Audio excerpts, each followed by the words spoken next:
¿Qué tal a todos? Bienvenidos a una noche más de La Voz del Más Allá. Gracias a toda la gente por estar con nosotros en esta gran noche bien especial. Estamos muy contentos de saludarlos y pues bueno, la noche de hoy vamos a narrar una de las historias más espeluznantes que ustedes han escuchado. No la han estado solicitando y con todo el gusto la vamos a narrar la noche de hoy. Me refiero al Maleus Maleficarum o bien el Martillo de Brujas. Es una historia que narramos allá por el año 2008-2009 más o menos, cuando recién iniciábamos este gran proyecto Cita con el Más Allá, y estoy bien seguro que toda la gente va a estar bien pendiente de esta historia que a lo mejor muchos no conocen. A lo mejor otros ya tenían un buen tiempo que no lo escuchaban y nos la han estado solicitando. Y nos da mucho gusto que toda la gente, pues bueno, se acuerde de estas historias y que nos las solicite. Con todo gusto se las vamos a narrar.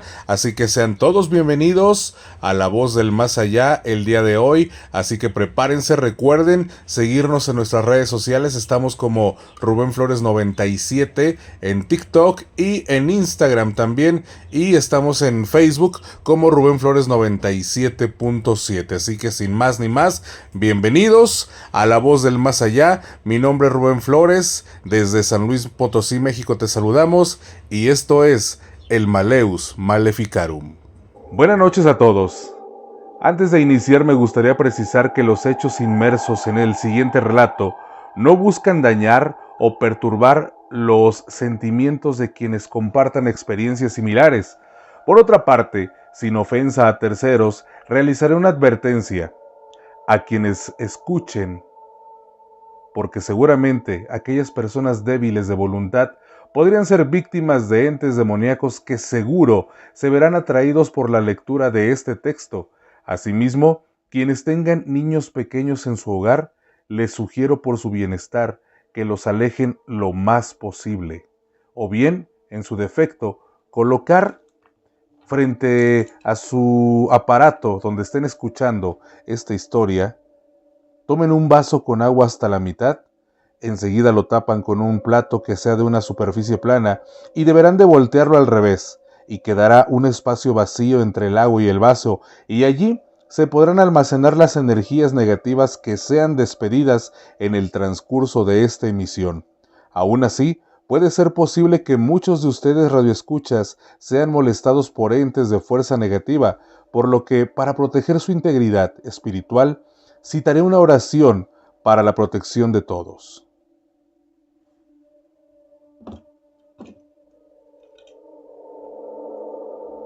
Padre tutto poderoso, nele tu emani recomendo a la mia famiglia, supplica la protega del mali di satani, ed i sui domestici. Ameni. Mencionado lo anterior y advertido a los oyentes, me deslindo de toda responsabilidad que pudiese acarrear el hecho de no implementar los métodos de defensa propuestos. Una vez aclarado este punto, me permito proseguir con mi relato. Mi historia se propicia cuando yo tenía la edad de 17 años. En ese entonces, apenas hace 2 años, nos habíamos mudado a la Ciudad de México, de la Ciudad de México a San Luis Potosí, debido a que mis padres se habían divorciado. Por tanto, mi madre, que se desempeñaba como enfermera particular, adquirió una casa en la ciudad. Pronto me hice de buenos amigos y en general el ambiente de la ciudad me parecía muy acogedor y tranquilo, así que no me fue muy difícil adaptarme.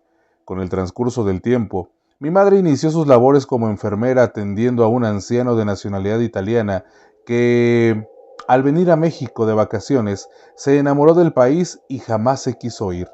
No tardó mucho en hacer su familia y establecerse formalmente en el país. Aquel anciano, por cierto, en las ocasiones que hablé con él, siempre fue una persona muy amable y respetable, siendo siempre una persona agradable. Con el tiempo decayó la salud del anciano hasta que finalmente murió. Después de la muerte del anciano, mi madre fue notificada por un notario sobre el hecho de que el amable anciano le había dejado algunas cosas de su propiedad en su testamento. Estas cosas eran básicamente muebles. Entre estos se encontraba un librero repleto de obras literarias. Yo siempre he sido una persona con agrado por la lectura. Entre los textos existían libros en italiano y en español. En especial, Me llamó mucho la atención uno de ellos, el cual estaba en ambas versiones, al español y en italiano, pero a reserva de esto, su contenido era muy llamativo. El nombre de este libro es Malleus Maleficarum en italiano y en español, El martillo de las brujas. Trataré de darles una pequeña reseña de este libro, el cual es probablemente el tratado más importante que se haya publicado en el contexto de la persecución de brujas. Es un perfecto libro sobre la caza de brujas que, luego de ser publicado por primera vez en Alemania en 1487, tuvo decenas de nuevas ediciones. Se difundió por Europa y tuvo un profundo impacto en los juicios contra las brujas en el continente por cerca de 200 años. Este texto fue elaborado por dos monjes inquisidores dominicos, Heinrich Kramer y Jacob Springer, quienes aseguraron en el desarrollo del libro que les habían sido otorgados poderes especiales para procesar brujas en Alemania por el Papa Inocencio VIII por medio de un decreto papal del 5 de diciembre de 1484. Y cuando por fin el texto de este libro fue terminado, sus autores decidieron presentarlo a la Facultad de Teología de la Universidad de Colonia el 9 de mayo de 1487, esperando que fuese aprobado. En cambio, el clero de la universidad lo condenó, declarándolo tanto ilegal como antiético, pero aún a pesar de esto, en el mismo año se dio la publicación del libro. Al paso de los años, Kramer fue condenado por la Inquisición en el año de 1490, en virtud de que los procedimientos y teorías doctrinales establecidas atentaban íntegramente contra los principios tanto éticos como católicos de la Iglesia, pues el propio texto era la confesión de sus autores de haber tenido contacto con el demonio, pero el libro continuó siendo publicado manteniéndose a flote por la creciente hambre popular de las soluciones contra la brujería. En sí, esta obra literaria se divide en tres secciones, cada una de las cuales plantea preguntas específicas y se propone responderlas a través de argumentos contrarios. La primera parte busca probar que la brujería o hechicería no existía. Detalla cómo el demonio y sus seguidores, las brujas y hechiceros, perpetran un sinfín de males con el permiso de Dios Todopoderoso. Más que explicar esto como un castigo, tal como muchas autoridades eclesiásticas de la época hacían, los autores de este libro proclaman que Dios permite estos actos con tal de que el diablo no gane poder ilimitado y destruya el mundo. Esta parte con el debido respeto, pues de antemano asumo que los seres humanos no somos objetos de división por nuestro sexo, ni nos da u otorga superioridad alguna. Sin embargo, es importante acotar que en esta obra también explica por qué las mujeres, por su supuesta naturaleza más débil e intelecto inferior, son por naturaleza más propensas a las tentaciones de Satán que los hombres. El propio título del libro contiene la palabra maleficarum, la forma femenina del sustantivo, y los escritores declaran incorrectamente que la palabra femenina mujer es una derivación de fe minus, sin fe, o infiel o desleal. Posteriormente, en la segunda parte se describen las formas de brujería de las que se tienen conocimiento, incluso previo al nacimiento de Cristo. Esta sección detalla cómo las brujas lanzan hechizos y cómo sus acciones pueden ser provenidas o remediadas. Un fuerte énfasis se le da el pacto con el diablo y la existencia de las brujas es presentada como un hecho incuestionable, de donde se obtiene que las brujas son mujeres que fueron tentadas por el diablo e hicieron un pacto de sangre a través del cual se hacen recíprocas concesiones. Mucha de la información del libro versa sobre hechizos, el tipo y cómo invocar los pactos, la forma en que se deben de hacer los sacrificios y cuál y por qué es el exigido para invocar determinados poderes, así como el deber de cópula con el diablo. Toda esta información fue obtenida de investigaciones de texto antiguos y de los juicios inquisitoriales llevados a cabo por Springer y Kramer. Y finalmente, la tercera parte, la cual tal vez sea la más atroz. En esta, detalla los métodos para detectar enjuiciar y sentenciar o destruir brujas. La tortura en la detección de brujas es vista como algo natural. Si la bruja o brujo no confesaba voluntariamente su culpa, la tortura era aplicada como un incentivo para confesar. Los jueces eran instruidos para engañar al acusado de ser necesario, prometiendo misericordia por la confesión. Esta sección también habla de la confianza que se puede poner en los testimonios de los testigos y la necesidad de eliminar acusaciones maliciosas, pero también sostiene que el rumor público es suficiente para llevar a la persona a juicio y que una defensa demasiado vigorosa es evidencia de que el defensor está embrujado. Hay reglas acerca de cómo prevenir que las autoridades sean embrujadas y el consuelo de que como representantes de Dios, los investigadores están protegidos de todos los poderes de las brujas. Los fundamentos que respaldan la creación de este libro son varios. El más relevante es el pasaje bíblico Éxodo 22:18. A los hechiceros no los dejarán con vida. También tiene sustento en obras de Aristóteles, las Sagradas Escrituras, San Agustín y Santo Tomás de Aquino. En sí, es un texto muy completo y desarrollado, aunque sus procedimientos son exageradamente drásticos. En fin, leer todo el texto me llevó cerca de un año. Cada página a la cual le daba vuelta me dejaba maravillado y con ganas de seguir. Siempre que terminaba de leer un capítulo, me abocaba a realizar pequeños resúmenes.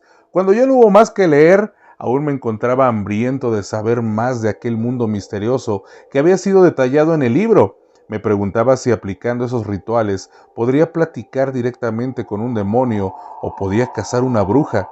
Cada vez que lo pensaba, la adrenalina me recorría de pies a cabeza y por eso me decidí a poner en práctica algunos de los métodos comprendidos en el texto para atraer y cazar brujas. Solo por esa curiosidad humana en torno a lo desconocido y experimentar qué era lo que pasaba, si en verdad era algo real o solo sería la fantasía de los escritores. Ahora bien, después de reflexionar sobre las consecuencias que podía implicar de ser real, invocar un demonio supondrían daños mayores, por lo que, si las brujas eran sirvientes de los demonios, debían entonces tener menos poder, por lo que opté por tratar de tener contacto con una bruja. Así pues, en el libro se desarrollan teorías tanto para atraer como para exterminar brujas. Yo me basé en dos conceptos teóricos básicos que se complementan entre sí. El primero, atracción de sangre, y el segundo, deleterio de totalmente de almas. El primero afirmaba que las brujas son atraídas por el olor de la sangre de un recién nacido, ello dado a que la sangre está impregnada de nuestra energía vital que concebimos como el alma.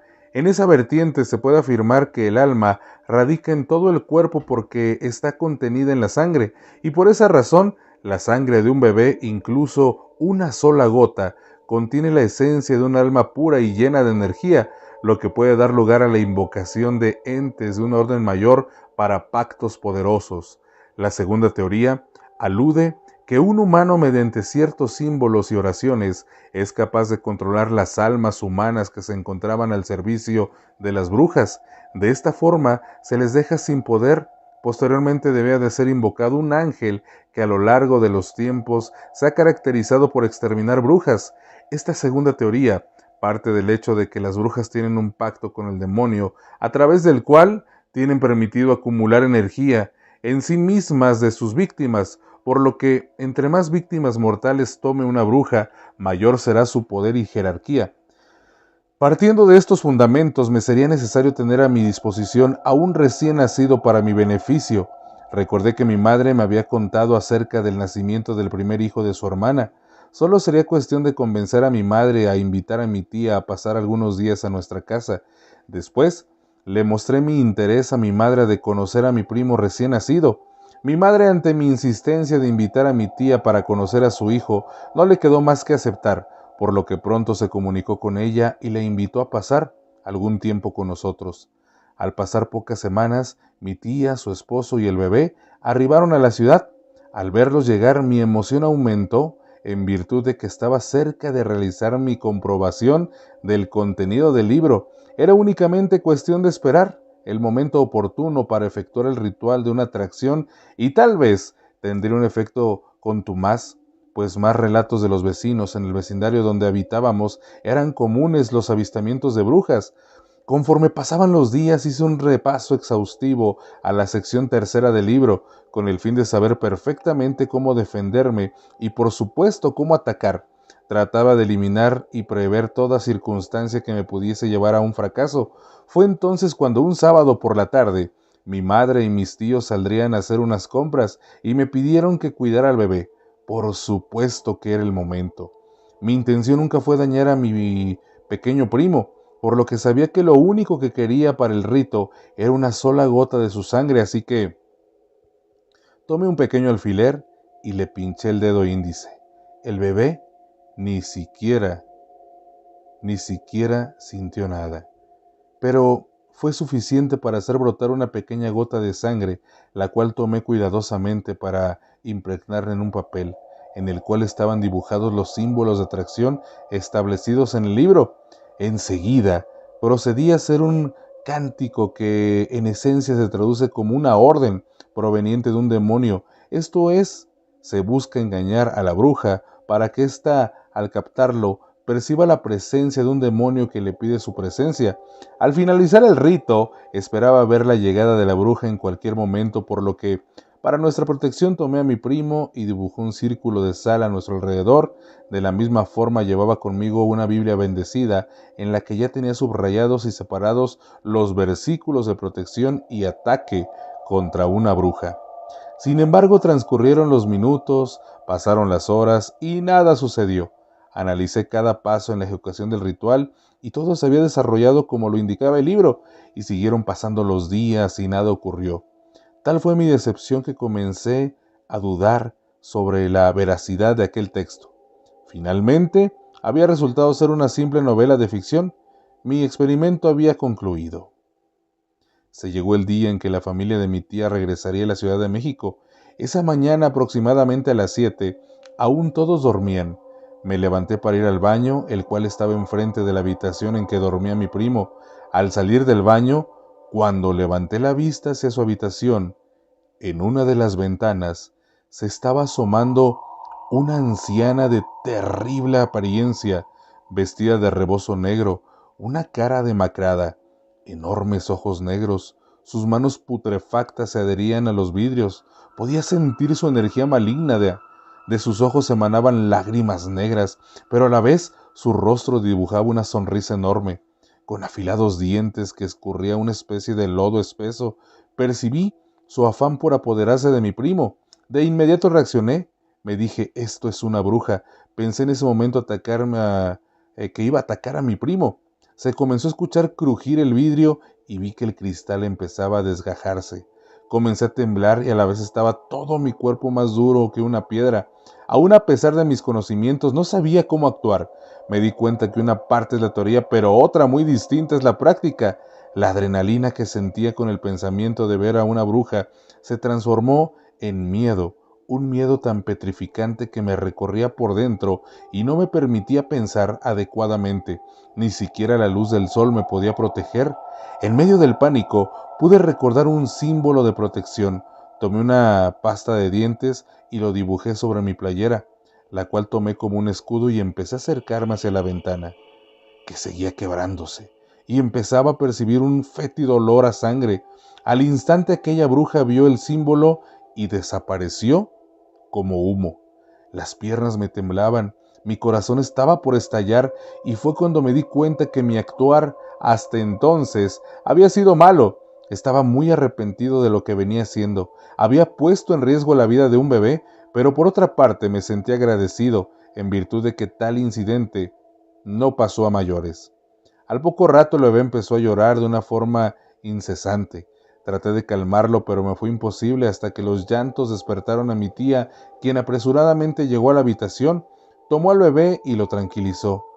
Miraba a mi tía con mi primo y no me cabía en la mente cómo había sido capaz de hacer traer a mi primo desde la Ciudad de México para que fuese una carnada para una bruja.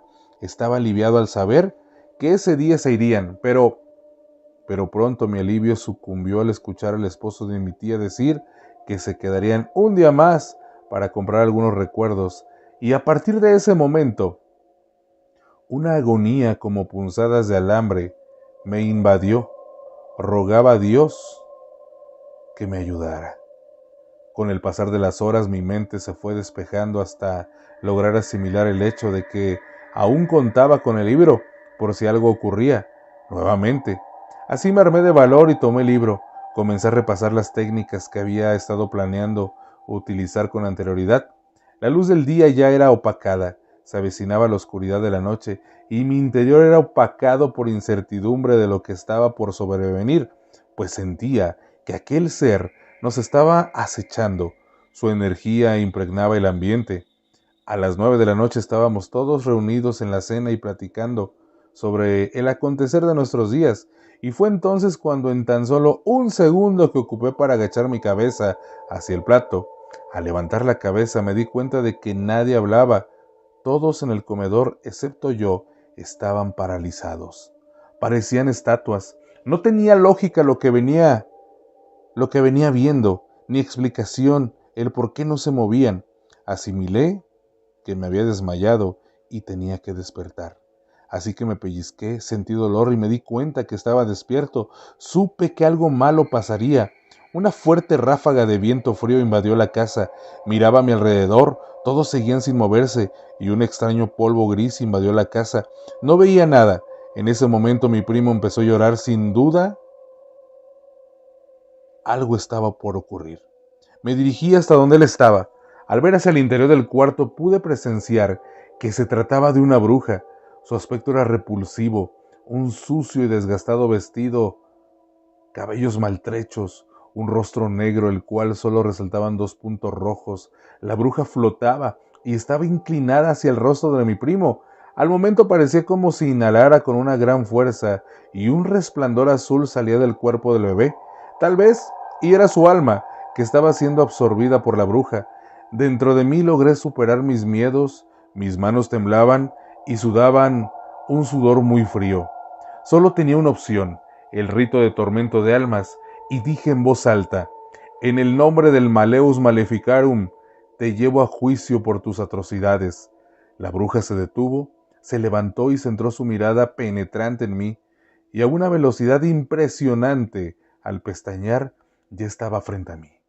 Tanto que podía oler su putrefacto olor, emitió algo como una risa en señal de desafío. Aun cuando la boca me temblaba, otra vez, en voz alta dije: en virtud de que las formas de tu actuar son iguales a las de una bruja, sufrirás la tortura a confesar de tormento de almas. En ese momento, la bruja cambió su forma a la de una niña pequeña. Si acaso parecía de 4 años de edad, quien me pidió ayuda y dijo: ayúdame a escapar, porfa. En ese instante, cientos de sombras salieron de entre las paredes y sujetaron a la pequeña niña, quien empezó a llorar y me seguía pidiendo ayuda. Comenzaba a dudar respecto a qué era lo que pasaba. Si esa pobre niña quizá era una víctima que había sido secuestrada por la bruja. La empatía ante esa escena me hizo desbordar en llanto, pero decidí seguir el ritual. Pronto pude percibir una infinidad de lamentos. Sin duda, se trataba de las almas encerradas al servicio de la bruja, y ahora aquellos sirvientes la sujetaban para que no escapara. La bruja, a su vez, emitía invocaciones, pero éstas eran rechazadas por las sombras que la sujetaban. Era hora de invocar al ángel Isidro, quien se encargaría de exterminarle por completo.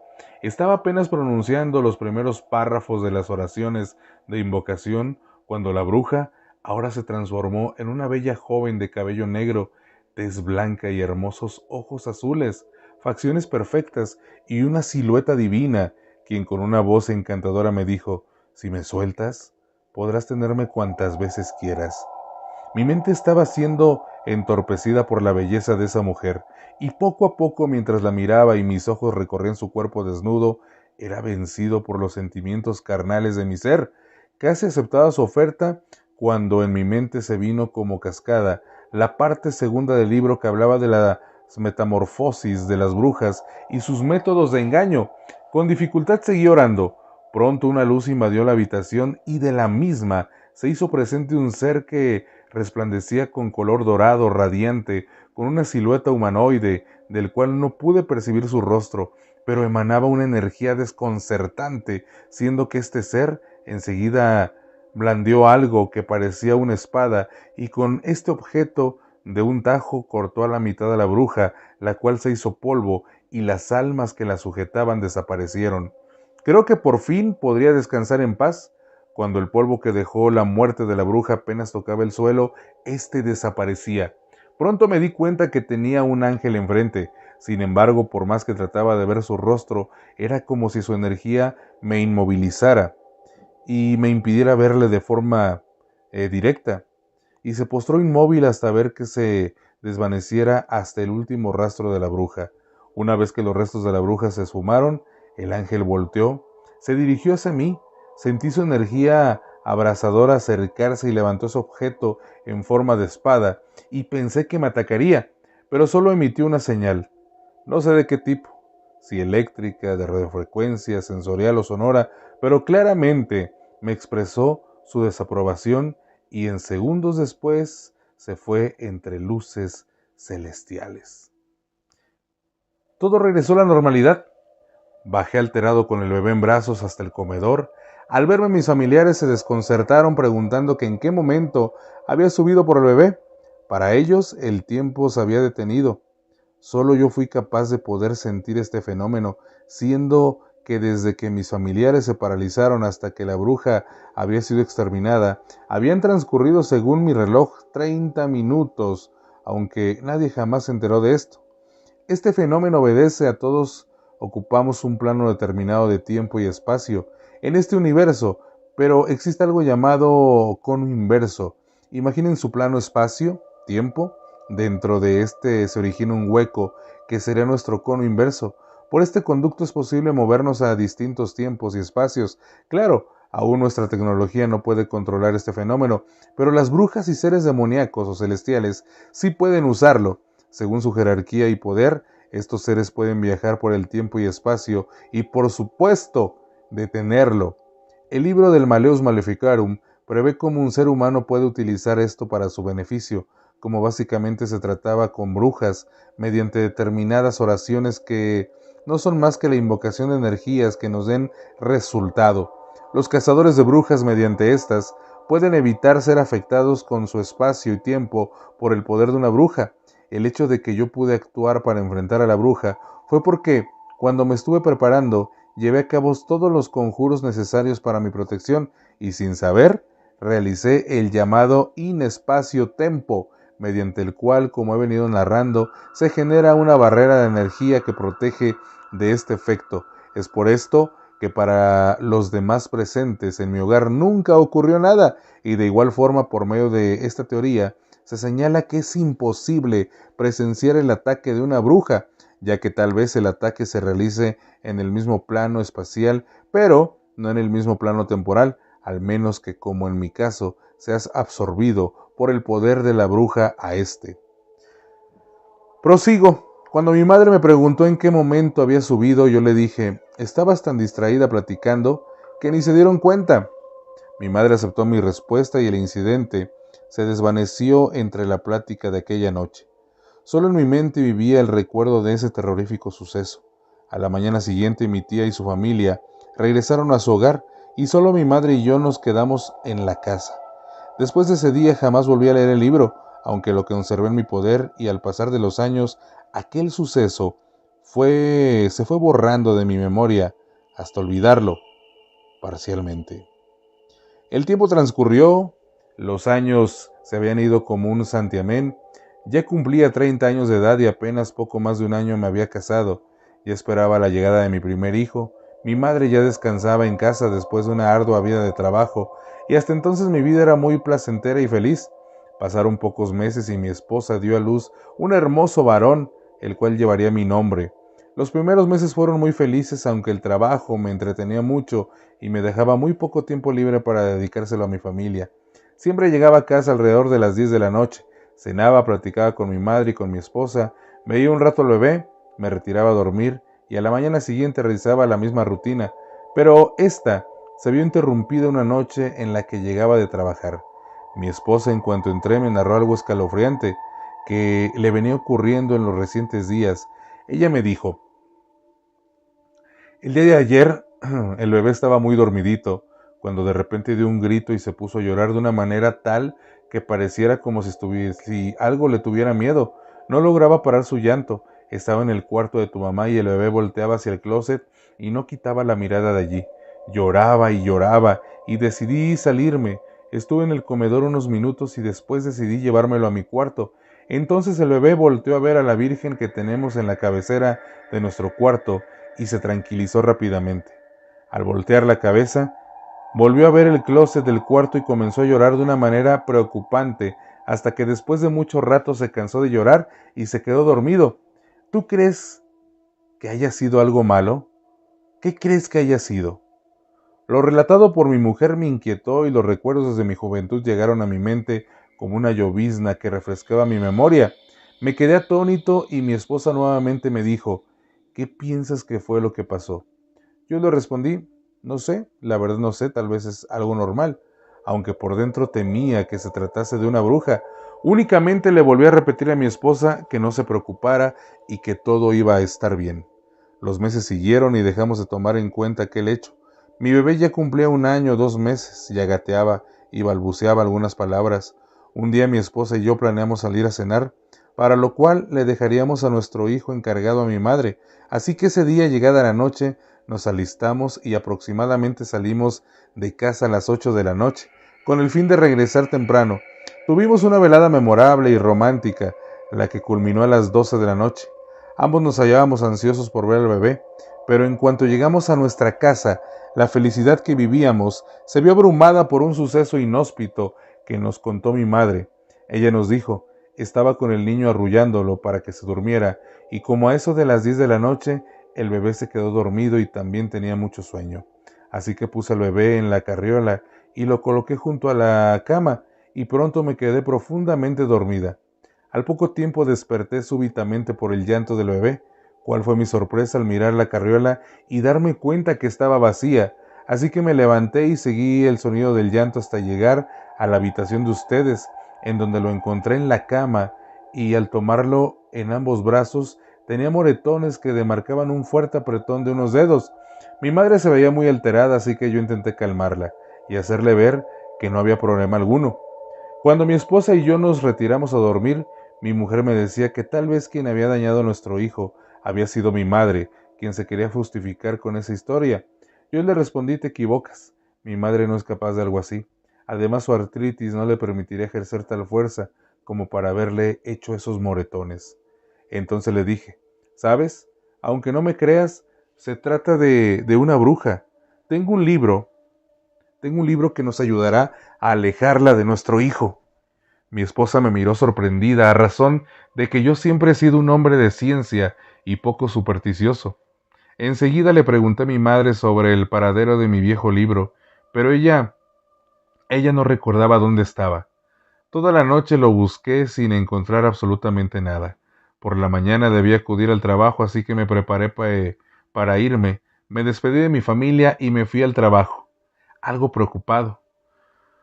Una vez cuando estuve en mi oficina revisaba algunos expedientes y en un instante abandonado se encontraba el libro del Malleus Maleficarum. Fue tal mi emoción por encontrarlo que sin pensarlo salí del trabajo para dirigirme a mi casa. Serían las 11 de la mañana cuando abordé mi vehículo. Minutos después, arreglé a mi casa, bajé del carro y entré. Cuando me acercaba a la sala, el llanto desconsolado de mi esposa y madre me dejó inmovilizado. En los brazos de mi mujer estaba el cuerpo sin vida de mi hijo. De mis manos sin fuerza cayó el libro, caí de rodillas y lloré. No daba razón a lo ocurrido. Había llegado tarde. La bruja se llevaba el alma de mi hijo. Afligido, me dirigí a mi esposa y le cuestioné sobre qué era lo que había pasado. Ella estaba muy alterada, pero aún así me respondió con una voz débil y triste, diciéndome que estaba en la sala barriendo cuando empezó a escuchar risas por toda la casa. Se asustó mucho y comenzó a buscar al bebé, hasta que lo encontró en el patio, con su rostro sumergido en un balde de agua, ya sin vida. Era evidente que era obra de una bruja, la cual se había servido de su habilidad de alterar el espacio-tiempo, solo para comprobar mi dicho. Miré la hora en mi reloj, la cual marcaba las 11:45 de la mañana, mientras que todos los relojes en la casa marcaban las 11:25 de la mañana. Es decir, que el tiempo dentro de mi hogar se detuvo 20 minutos, suficientes para el actuar de la bruja. La sed de venganza me invadió. Quería exterminar a esa bruja. Revisé el libro y tenía dos opciones. Una era invocar al demonio Verdelet y solicitarle liberara el alma de mi hijo, aunque a cambio de eso pedía 2 almas, así que esa no era una opción. La otra era atraer el alma de mi hijo por medio de oraciones, lo que molestaría a la bruja y la haría presente. El problema es que la oración de invocación de almas no podía ser interrumpida, así que eran necesarias 2 personas que conociéramos las formas de llevar a cabo los procedimientos contemplados en el Maleus Maleficarum. Por ello, esa era mi opción más viable. El detalle era encontrar a otra persona que fuese cazador de brujas. Al concluir las diligencias de levantamiento del cuerpo de mi pequeño bebé, mi madre y esposa fueron a hacer los arreglos del funeral, en tanto que yo, todo el resto de la tarde busqué por toda la ciudad hasta que llegué a una casa de espiritistas. Les referí lo que buscaba y uno de ellos me respondió que conocía a un excelente cazador de brujas que apenas hace unos días había llegado de la ciudad. Me dio su dirección y lo más pronto que pude me trasladé hasta su domicilio. Al llegar me percaté que el lugar donde vivía era un vecindario tranquilo. Es más, quien me atendió al llamar a la puerta fue su esposa, a la que le pregunté por su esposo. Ella se metió y lo llamó. Cuando el hombre salió me cuestionó qué era lo que se me ofrecía, así que cuando apenas le conté los hechos sobre lo que versaba mi relato, me pidió que fuéramos a otro lado, ya que no quería que su familia se enterara de su verdadero oficio. Así que nos trasladamos a mi casa. Una vez en mi casa, hablamos tranquilos sobre el problema. Yo le sugerí al cazador de brujas el siguiente método para acabar con la bruja. Yo, mediante la oración de invocación de almas, llamaría a mi hijo, lo que molestaría a la bruja, y cuando ésta se hiciera presente, él realizaría el tormento de almas y así acabar con la bruja. Al hombre le pareció perfecto lo propuesto por mí. Por consiguiente, contempladas las acciones a seguir, nos dispusimos a ejecutar lo planeado. Subimos hasta la habitación donde siempre había dormido mi hijo, y allí inicié las oraciones. Pronto el ambiente se tornó hostil y frío. Mientras oraba mi corazón palpitaba aceleradamente. Sentía que era apretado con gran fuerza. A mis oídos llegaban los lamentos de 1 millar de almas. Un torbellino gris formado de espíritus se formó frente a mis ojos. Proseguía las oraciones y de entre el mencionado torbellino emergió el alma de mi hijo, la cual se posó a mi lado. Era necesario que yo siguiera orando para mantener el alma de mi hijo a mi lado. Por supuesto que no tardaría mucho en que la bruja se diese cuenta que le arrebataban a una de sus almas. Al poco rato, una neblina negra comenzó a entrar por las ventanas. Dicha neblina tenía un olor fétido, y de esta tomó forma la bruja, esta vez con apariencia de un ser humanoide, con el rostro deformado como una anciana sin mandíbula y sin ojos, que emitía una energía tormentosa, la cual, debido a su enfado, jamás se percató de la presencia del cazador. La bruja solo quería matarme y sin dudar se abalanzó sobre mí, y fue cuando el cazador sorprendió a la bruja alzando con una voz imponente la invocación de la tortura de tormentos de almas. La bruja se mostró perpleja al escuchar al cazador. Eso jamás se lo esperó, y ahora estaba indefensa, sujetada por el mar de almas atormentadas que tenía cautivas. Ni siquiera tuvo tiempo de hacer metamorfosis alguna. Ante nuestro siguiente movimiento, el cazador, sin dudarlo un instante, llamó al ángel Isidro mediante oraciones recitadas de forma perfecta, el cual, al poco tiempo, apareció entre luces celestiales y, como en un pasado lo había hecho, lo volvió a realizar. Terminó con la bruja y se cercioró que sus cenizas desaparecieran. El ángel, sin mirarme, me señaló con su brazo extendido, sin decir ni transmitirme algún mensaje, a diferencia de la anterior ocasión. Enseguida desapareció. Cuando todo acabó, el cazador me dijo que el alma de mi hijo ya descansaba en paz. Me sentí aliviado y agradecí la ayuda brindada por aquel hombre, a quien jamás volví a ver. Con el paso de los años, mi esposa y yo tuvimos 3 hijos más, a los cuales protegí en todo momento para evitar que pasara algo similar. Ahora mis hijos ya son grandes y les he transmitido todos los conocimientos que adquirí en el Maleus Maleficarum, o en español, el martillo de brujas. El fin de mi narración lo es para advertir a los a toda la gente los poderes de una bruja y para hacerles saber cuál es su miedo, para que algún día que sea necesario tengan cómo defenderse, aunque sea para ahuyentarla, porque tal vez, y no te has dado cuenta, pero puede ser que un ente maligno haya perturbado tu espacio-tiempo y jamás te des cuenta. Cuidado, los seres malignos existen y poco les ha de importar el que creamos en ellos o no, y les dejo la siguiente reflexión. Cuando los pensadores del pasado expusieron sus teorías, fueron víctimas de burlas y humillaciones, pero con el paso de los años y los adelantos científicos, la gente se dio cuenta que aquel del que se burlaron siempre tuvo la razón. ¿Y tú crees conocer la realidad? ¿O solo eres parte de la realidad que te han platicado?